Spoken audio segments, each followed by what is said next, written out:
I think life happens in phases. Some phases require more of your attention than the other. I believe that it's hard to say truly to have a balance until you get to a place of comfort or a place of, true stability. So as a provider, don't beat yourself up if you miss certain things or are not present during certain times, as long as what you're doing benefits the totality of your family. I would say the easiest way to get into real estate, to learn from the ground up, is probably a broker. Learn the ins and outs of real estate, the emotional side, the numbers side, why people buy this, why this is a good deal. If there's a good deal, money will come to it. Good deals never chase money. Money chases good deals because money is just a tool. If there are beginners in real estate, what would be the first step that they should take?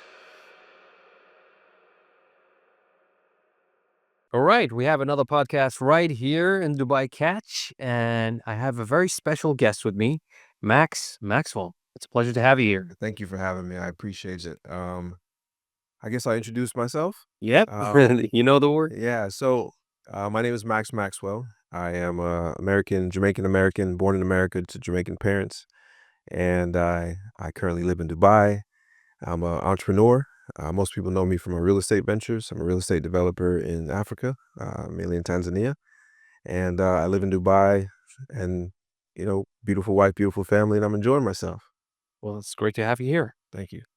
You've mentioned part of your story that you started with $300 in your pocket. Uh-huh. Can you tell me a little bit more about that story? It's crazy because everybody, I feel like a lot of entrepreneurs have this story. For me, I went through several different businesses. Well, I'll back up a little bit.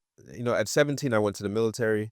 Oh, wow, you're even in the U.S. Yeah, I did that US military. for 4 years, and I came out because it didn't, I learned some disciplines, right? I think that was the most important thing I picked up there was disciplines. And I think in me, I always wanted to be an entrepreneur. I was doing small stuff in high school to make money extra and things like that.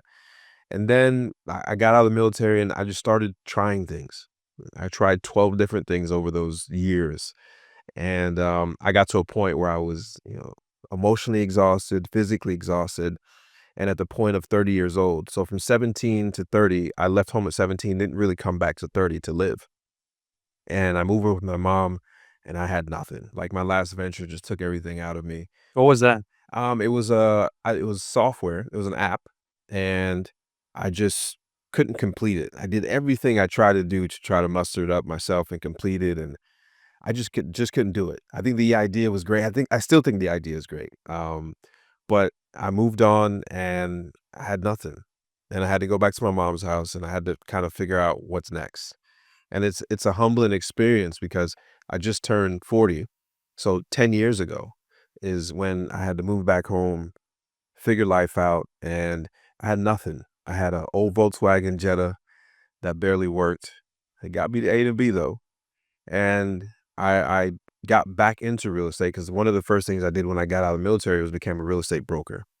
But this time when I got into real estate, I got it from the investment side, but I didn't have no money.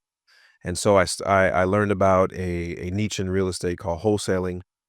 I studied it, 3 weeks of it. I studied and went out there and started taking action. And I had no money. I used my last dollars to fill up my gas tank to be able to kind of drive around and look at properties and do things like that to invest with. And I'm here now. So How are you so certain that after you spend your last dollar, you're like, on this, I'm going to bet on doing the wholesaling part? man, when you're at the bottom, certainty is not something that you use to move forward because when you're at the bottom, there's no certainty. It's like you're either way going down the drain, so might as well just do whatever you. Either I'm gonna stay where I'm at or it's gonna get worse, or I'm gonna try something and it may get better. And I think that's where I was in life. And alhamdulillah, I got better. It got better and I learned, I grew, I learned, I grew, and the business grew. And it led me into different phases of real estate and to now where I develop real estate. Now you're a real estate developer. Yeah. That's something you should be proud of. I mean, not everyone who's a maybe real estate broker can become a developer. Yeah. It's a very hard journey, I would say. It's very tough, but as long as you learn along the way, I think you pick up the skills you need. Investing, real estate is real estate. It just depends on what side you want to be on. We'll talk more about that. Mhm. But first, you mentioned that you're American Jamaican. Yeah. How has the Jamaican part of it influenced your life and your business? A lot, and I would say from the Jamaican part really influenced me as a child because my parents were hustlers. Like, they did whatever they had to do to make us feel comfortable as kids. It's 5 siblings, so me and 4 brothers and Oh, wow. sisters. And so even though we weren't rich by any means, probably middle class, lower middle class, we never felt like we didn't have anything. And that was because of the hard work of my parents, whether my mom was working 2 jobs or my dad was do it didn't matter. It felt good. So that hustle and then the nature of Jamaicans, I think there's a joke that where people say Jamaicans have 8 jobs. You know, they always have so many jobs, right? And I think in me that hustle was instilled in me very early, and that's where it took me to where now I never give up. I just keep going, and eventually it pays off. So that side of it is amazing. The food side of it, I love the Jamaican culture. I still haven't tried the Jamaican food. I really need to try one. It's crazy because Jamaican food, obviously, like most places, is best enjoyed in Jamaica. Mm, But there's some very good, decent restaurants in even in Dubai. really? Yeah, Can you name one? there's a new one I just tried, and I just ate it twice. I had 3 times we ordered it. It's called Jam Fusion. It's in Jam. Silicon Bay, I believe it is. And, that's good. There's Miss Lily's. That's good. I think that's downtown. So there's some good Jamaican foods here, but nothing beats when my mom flies here and she starts cooking for us when she's here in Dubai. The best food is the mom's food, all right? Exactly, exactly. Now, when we talked about the family specifically here, you mentioned that your mother and father were hustling. Mhm. Do you think it's really important for children to see that the parents are working hard, especially you as a father now? Yeah, absolutely. Because even now, my son's 11 months old, and even now, he sits on my lap in my home office and he sees me work. He may not understand it now, but eventually he will see because you can't think that these things that they have or we possess, the life that we have as kids or our future kids and my kids now will have is comes from nothing. It's work. So yeah, I do believe that if you're a parent, it's important to show your kids how you make your money, how you earn a living, so that they understand that it's actually comes from something. It doesn't just drop out of the sky. They see it as a way like, okay, my dad is hustling. He's working really hard. Mhm. That is something that I should do when I grow up. Or at least appreciate where it comes from. Mm. I don't think I don't think it's fair to push every kid into maybe entrepreneurship, but even any hustle, any job, any whatever you're doing, you need to let your kids know where it comes from. It's true that not everyone is suited to be Correct. an entrepreneur, Correct.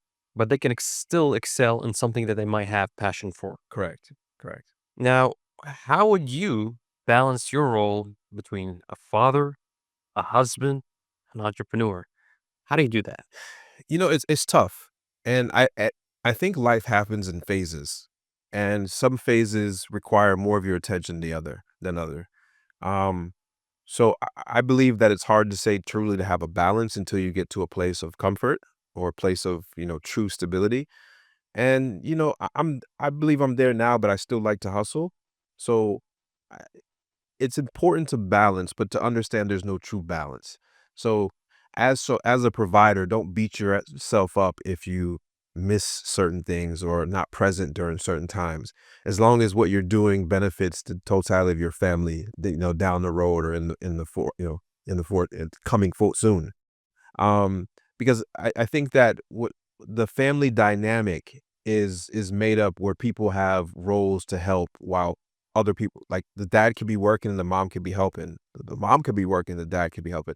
It doesn't matter. There's a balance within the family that is important. But as an entrepreneur or as the main breadwinner, it's okay to understand that balance is not always going to be there.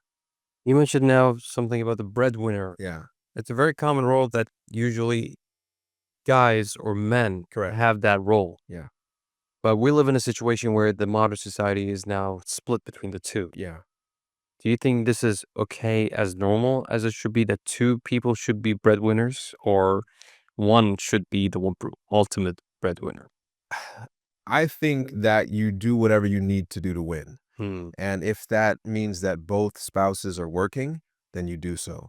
But what about the kids, for example, in that case, when they have kids? That comes to that balance part, right? Mm, Me religiously and me personally, I believe that the man should be the breadwinner. I see. And he needs to do whatever he can do to provide for the family. But there is a reason why you have a partner in life, Yes. right? And so the partner should be able to contribute when necessary, but know that the responsibility lies on you as a man. That's my belief. I feel that each person has a role Yeah, within a family. correct.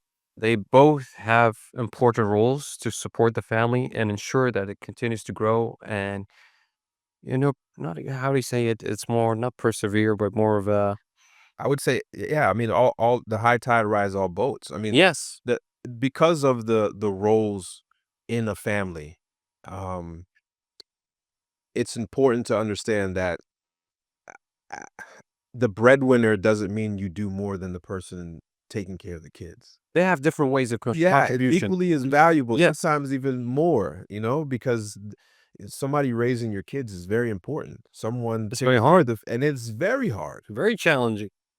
I'd much rather be working and hustling And than having to deal with the kids. But seriously, well, I would rather be out dealing and hustling to provide the financial stability for the home. so when you started this entrepreneurship journey, Mhm. were you an entrepreneur before you even had a family, or Yes. was this something that you started? Yeah, I was an entrepreneur for a while. I mean, I had many different businesses. I haven't worked a corporate job in a long time, a 9 to 5 in many, many years, probably 15 plus years.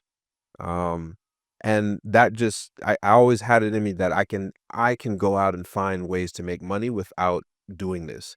For me personally, a 9 to 5 or corporate job didn't fit me. Mm. And I don't say everybody needs to feel that way, but for me, it didn't the pattern of waking up every day and doing something that you may not enjoy, or even if you do enjoy, but never seeing the progress in your personal life is something that didn't fit me. And that's not describing every 9 to 5 job or every corporate job, but it just for me, it was I had visions that I wanted to be able to see come out. And I think that's the important part of an entrepreneur is to be able to see a vision and make that vision come through by employing people or whatever that is. I had a discussion with my father because I'm both in a way. I work this 9 to 5 job, and at the same time, I'm a slash entrepreneur in my own Mhm. media world. And there was this conflicting thing that we always discuss about when is the right time to quit your job and just fully focus on whatever you're doing. Yeah. And it's very hard because most people say, don't quit your job, let it be a sustainable income, and continue working in business until you reach to a certain unbelievable level, and then you can quit your job. While other people say, no, utilize your potential right now Mhm. and quit your job, focus on this moment and let it grow. I never try to give one answer to everyone because it really depends on what your goals are. Hmm. I would say in this day and time, the way that you have to pay bills and maintain a lifestyle, if you're independent on your own, it's important to keep both until one replaces the other, right? And so during these times, it's important to live below your means. And then once you are comfortable living below your means, then you're going to spend less of your 9 to 5 money and potentially be able to put some of that money, more money into your personal venture. And then when that personal venture gets to a point where you can then support yourself without that 9 to 5, then make that jump. Me personally, I'm a guy that likes to build the plane while it's going down. I don't care to hang on one branch while I jump to the other. And that's just my style. It's like just saying, you don't mind if the ship is there waiting for you or not. You burn the ship and just survive the island no matter what happens. For me, that's how that because I believe so much in what I'm doing, and I'm also okay with having nothing. Hmm. I'm okay with having nothing. You've been there. Oh yeah, I know what it feels like, and it's not that bad. So, when it comes to outside of work, what is like your fastest way to recharge, to enjoy time here in Dubai? For me, outside of doing honestly, I'm a homebody really. Um, but I like to, you know, eat at good restaurants, and doesn't mean it's fancy, just good food. And what I used to do every Sunday when I was in America is I used to just get in the car and just drive around, just look at things, see real estate, see the way people move, interact. And during that time, I'm listening to podcasts, or just enjoying myself, literally just taking a car ride and then sleep. Sleep is very important. I love to sleep. I go to bed every night by 10 PM, and I'm up 10 p.m. yeah, every night. Wow. I don't like to wake up I don't like to stay up late because for me, with all the ventures that I have going on, I make so many decisions during the day that my brain is almost toasted by 8, 9 o'clock. So, I have to spend time with my son by a certain time. He goes to bed by a certain time. Then I have an hour to maybe set up the next day, and then it's an hour hanging out with my wife or doing whatever, and then I'm usually going to bed. And this type of quality time that you're spending with them, Mhm. is it enough for them to feel, okay, he's there with us at the same time with the business? So that's not the standard where I say, "Okay, there goes the hour, there goes your hour," but there's things that I won't miss. Like when my son's eating his last meal, I wanna be there. When before he goes to bed, I wanna say goodnight.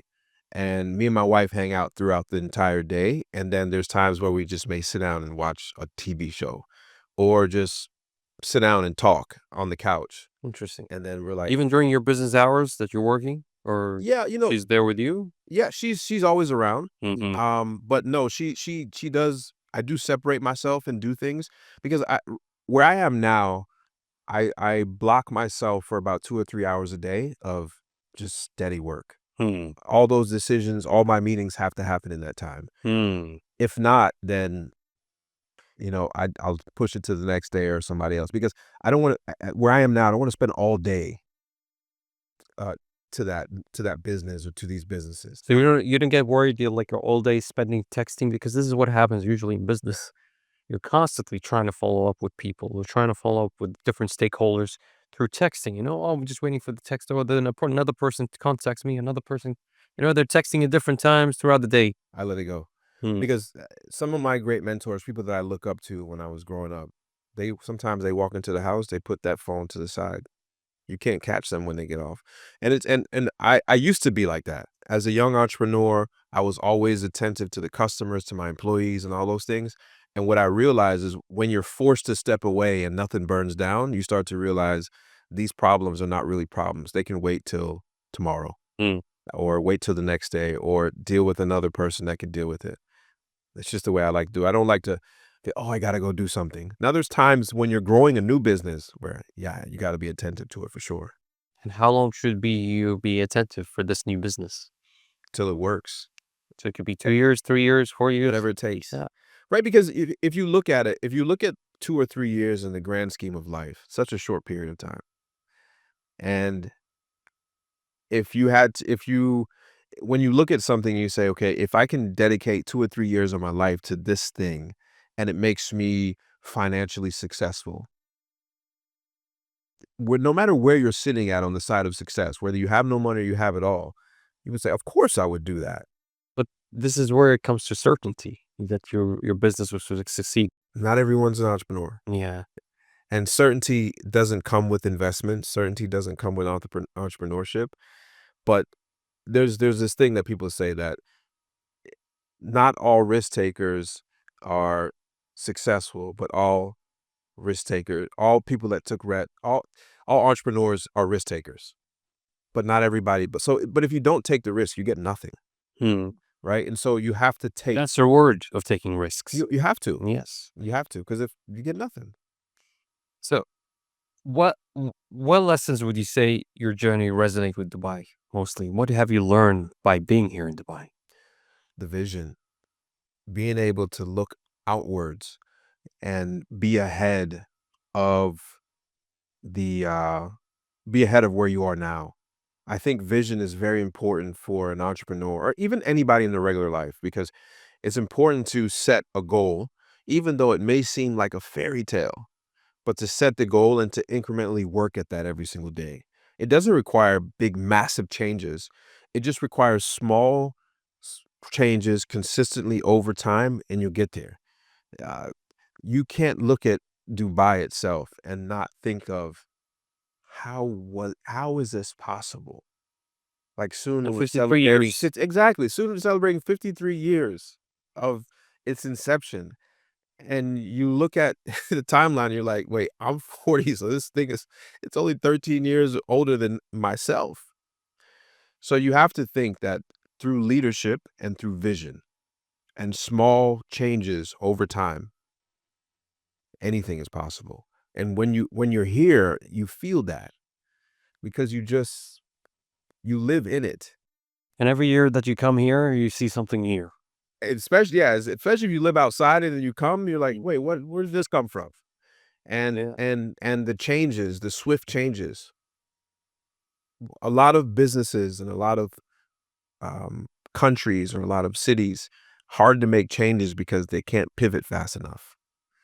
Um, I believe Dubai has a strong, I don't know what they use, but they got a strong pivot machine. They're able to recognize a problem, and as established as Dubai is, they're able to change it by the weekend. It's the vision by the leaders. Yes. From Sheikh Mohammed bin Rashid Al Mhm. Maktoum, who's the Dubai ruler, Yeah. to Sheikh Mohammed bin Zayed, who's the president Mhm. of the United Arab Emirates. They shaped the way and paved the way for the next generation. You can't really you can't I try to explain to my friends back home in America, and it kind of sounds like a fairy tale that I'm talking about. Or it can't be real. Or be like, "Oh, you just love Dubai too much." Like, "No, you guys know me. I'm serious. There was a problem last month, and now it's not here." You know, like, whatever it is, there's That this fast. that fast. Yeah. And most of the time, it goes through so much bureaucracy to get to the point, but no, it just happens. They recognize it, they attack it, it's done. And there's now a zero bureaucracy initiative. Have you heard about that as Of well? course not. Yeah. And you of course and you look at it and it was like, "Okay, why is everybody not doing this? Why isn't it?" And I here's the main thing for me.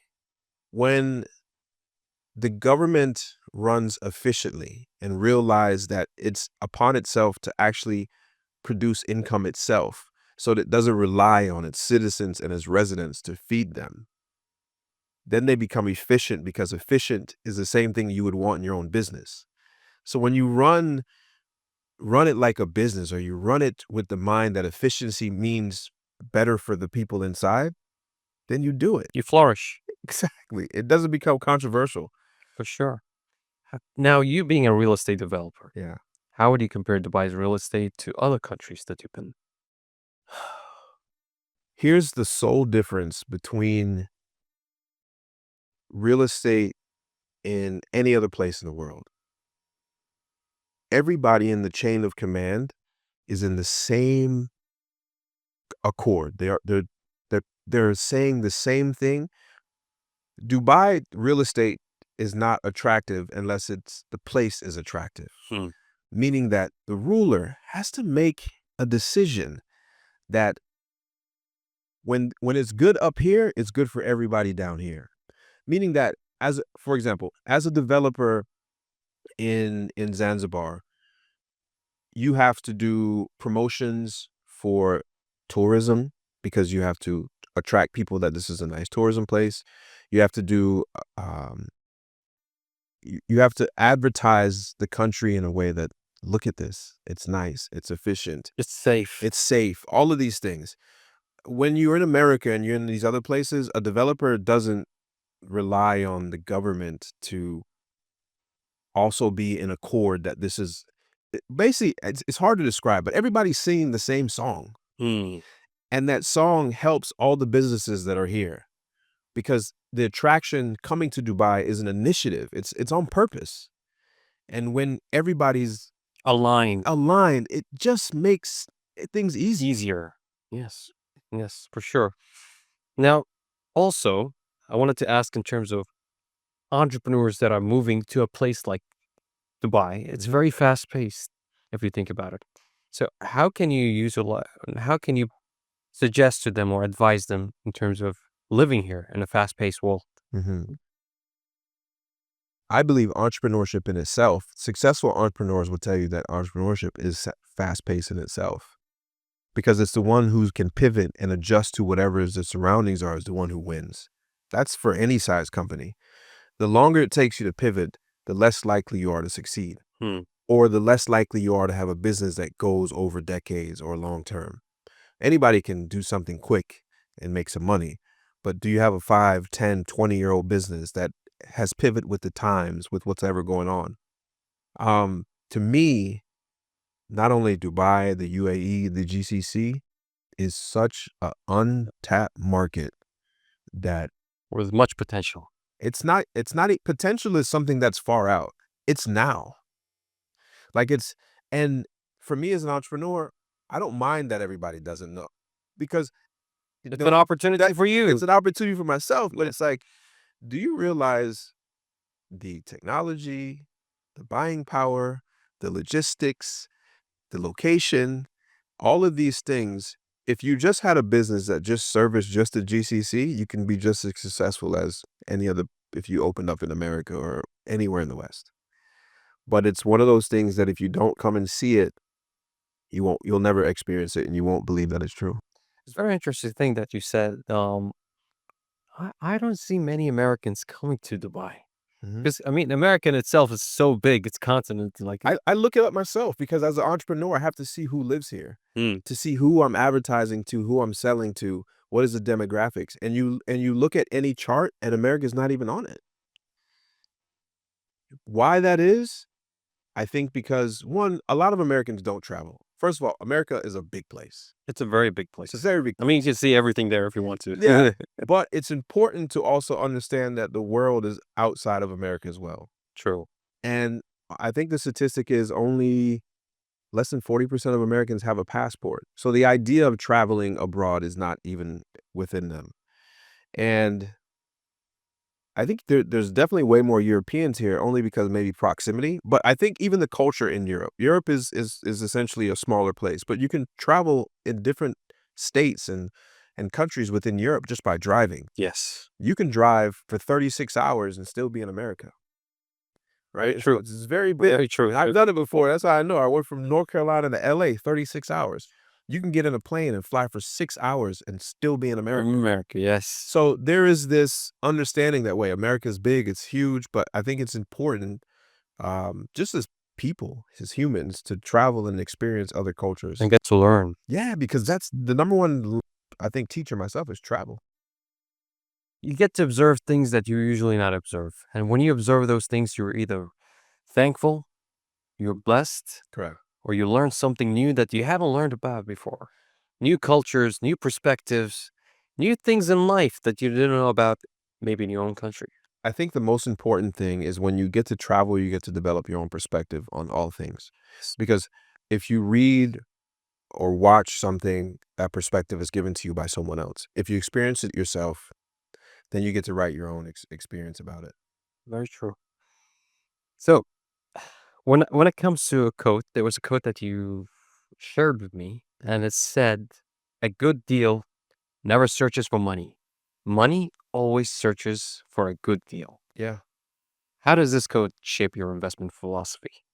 Because what happens is, and this is, I learned this from myself over, either bad business ideas or bad businesses, period, is that when you have something good, you'll never have to go look for money in the sense that, oh, I'm having a hard time raising money or I can't do this.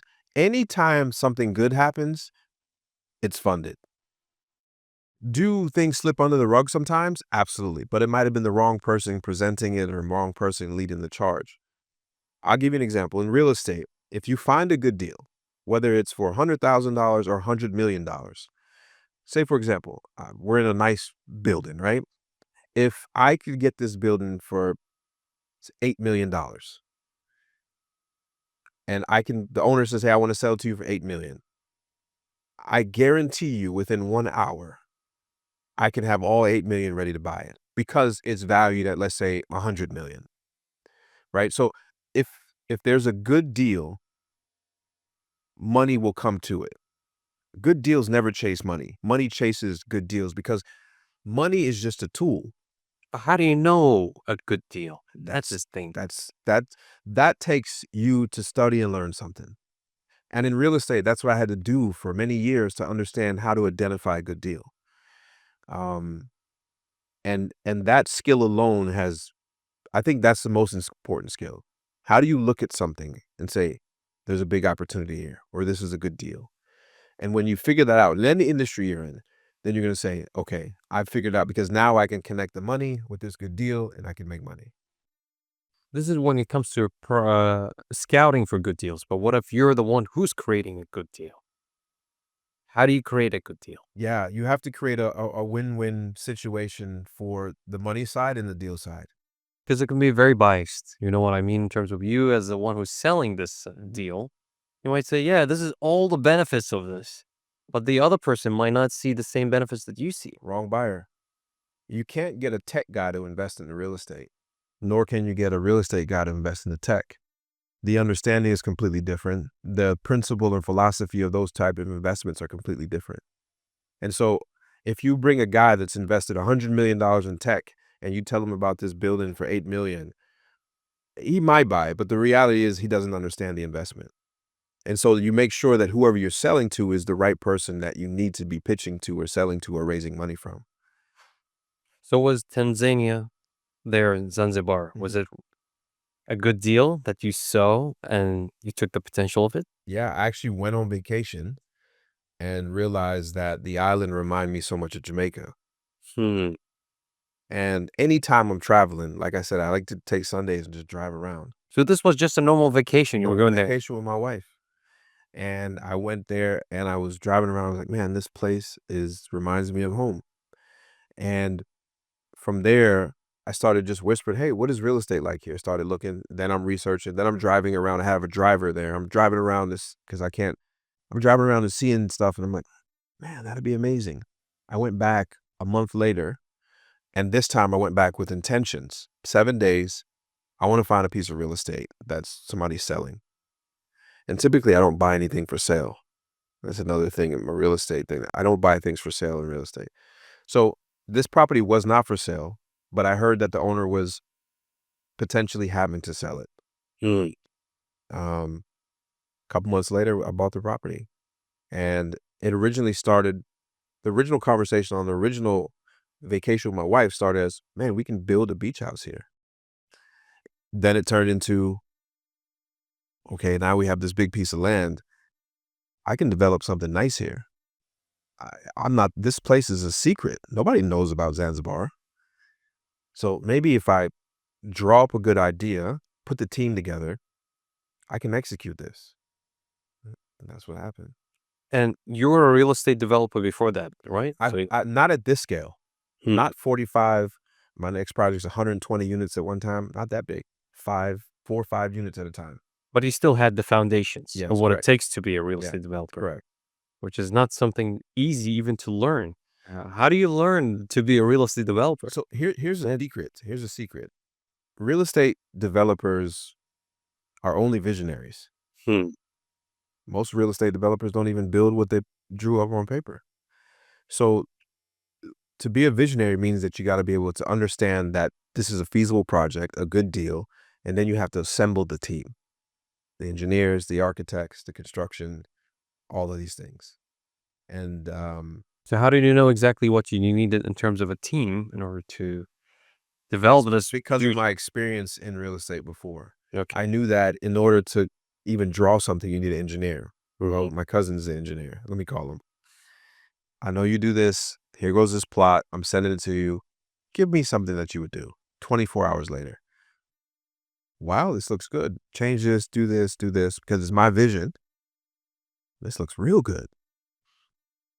Okay, let's do a BQ. Find out what it would cost me. Okay, I got that money. Let's go. Move from Jamaica to Zanzibar. Are you willing to do that? I'll give you part of the company. He says, I'm done. So partnership Yep. happened there. Partnership. And I brought in other local partners that were here to help me on the ground. And that team we put together has been able, we sold that, we reserved every single unit in less than 2 months. You never thought of a perspective that most people would say, why Zanzibar? Why would you go there? Maybe you risk your money, you put something, and then somehow the risk of that money Yeah. going forever. You know, you're not sure are the same rules that apply in the United States and Dubai would be applicable in that Got to place. do your due diligence. Yeah. That's for sure. But 20 years ago, people would say the same thing about Dubai. Hmm. Dubai, were you investing in Dubai in real estate? Look at those people now. They kicking themselves. And so what I like to do is like I said, I never like to buy anything for sale because it's overpriced. Me as a real estate investor. Mhm. Um, So my investment strategy is never look for anything that's for sale, typically. I need to find it myself. And then I like to be in developing places, emerging markets, first movers. First movers have an advantage. And our concept in Zanzibar was one of the first. We weren't the first developer there, but our concept of a gated community with all the amenities was probably one of its first. Like I said, uncertainty is not a part of entrepreneurship. And so I knew that at the end of the day, fail safe, that if I spent the money to build all 45 villas, I know I could sell the whole community to venture capitalist or a fund. What is it ready now in terms of the We're 45? about 55% done. We're 55%. 2 months ahead of schedule. We look to do delivery in April, I believe. April of Oh, next year. yeah, this year. Oh, wow. Very close. Yeah, That's very close. It's gonna be exciting times when you have exciting it. times. Yeah. What was the biggest lesson you've learned from building this? Even though you know as an entrepreneur, you never stop learning. And it's important as the leader of an organization to continue to sell your vision to your team members. That was a big thing. How do I transfer what's in my head to the people that who are now trusting me to lead them for the next 5 years and get them to buy into my vision and then operate as if they own it themselves?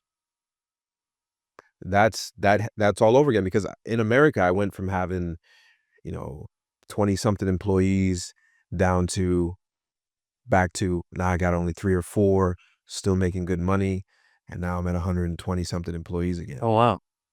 So it goes to because the side, I also built my own construction company simultaneously to be able to deliver what we promised. So this construction company is in Zanzibar. Yeah.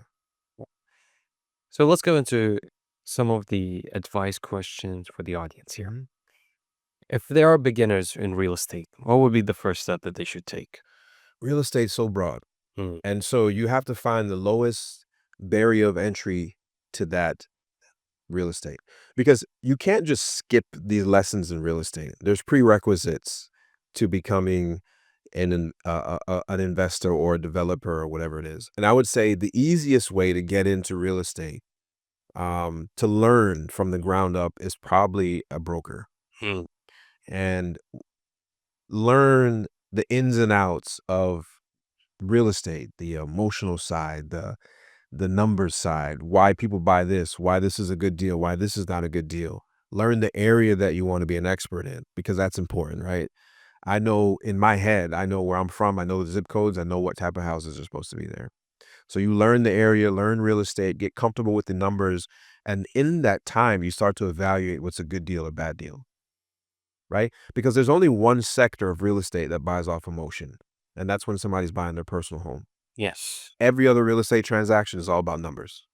Whether you're buying a second vacation home that can bring you income, or you're selling a 50-story higher skyrise. You got to see the client. What is he looking for? Is he an investor or is he someone who's looking for a home? Yeah.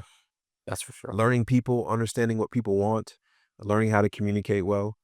So I think because it doesn't cost that much to become a real estate broker, I think it's an easy way to get in the door and then find your sector because there's a commercial broker, there's residential broker, there's investment side, Mm, there's leasing, there's sale, there's all these different sectors. And then whatever sector you eventually want to get to, you'll learn it. for sure. Now, if you're going to talk about those people who are taking their first step in the real estate, what are some of the common mistakes that Mhm. most people do in real estate? They think it's easy. They don't study. Even as a broker, you need to understand the more knowledgeable you are as a broker, the easier it is for you to to find what your client want and get that deal closed. And I think people don't understand the market. I should be able to point out a part in Dubai to you or wherever you are and say, what are the prices in this area? What is it like living here? What is the newest development? All of these things. I think if you study it and really become engulfed into the actual business or the trade or whatever you're trying to learn, that is what you need to do. It's not just making Instagram videos, being pretty, dressing up nice. You really need to have the knowledge behind yourself. Study your environment really well. Have to. Sure. I mean, you're giving a really good sound advice when it comes to this. And I feel that there's so many things people can learn in their own industries, no matter what it is. Mhm. If it's real estate, if it's finance, if it's stock market, you just have to be in the zone to study it hard. Consume it all the time. Know every aspect of it. Know what's moving that market. Know how it's working, how it's functioning, and what's bringing the cash flow, what's getting it out of there. You have to understand it from A to Z. That's how Mhm. they say.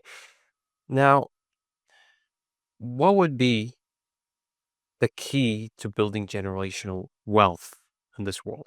I mean, with what you're doing right now, you're building something that will last for generations, Yeah. will last good wealth for your family and for the generations to come. So, what's the key? For investment, if you're talking strictly investment side, there's two things that are important for generational wealth. One is the cash flow of the asset and the appreciation of the asset. Hmm. The reason why that's important is because if you can't spin off cash flow, that means the money you're putting it doesn't give you a return, at least not anytime soon. And it's also important for that whatever you put your money into to appreciate over time.